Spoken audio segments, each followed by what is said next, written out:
So guys, mag-vlog po tayo na kung saan ikakabit natin yung ilaw. Siyempre tuturuan ko kayong paano magkabit ng ilaw. Sa mga hindi pa nakakaalam kung paano magkabit ng ilaw, pwede nyo panoorin to at siyempre ipalo na din yung steps. So guys, don't forget to hit like, share, and subscribe my YouTube vlog channel, Record by Knowledge Kapasuhan. So guys, simulan na natin.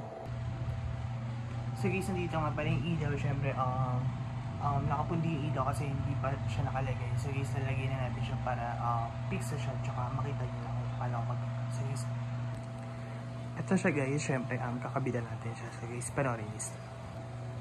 Syempre guys, ito na yung ilaw. Syempre kakabit natin siya pa kanan. Kasi kapag kanan, pasara yan. At syempre kapag pakaliwa, it means na pabukas siya. So guys, ito. I-fit natin siya para hindi siya malagay. Yan.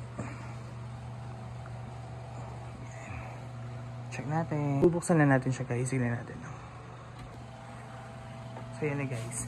So guys, don't forget to hit like, share, and subscribe my YouTube vlog channel, Record by Knowledge Kapasuhan. So guys, kapag may tanong kayo guys, mag-comment na kayo at feel free to like, share, and subscribe. So see you in my next vlog guys. Bye!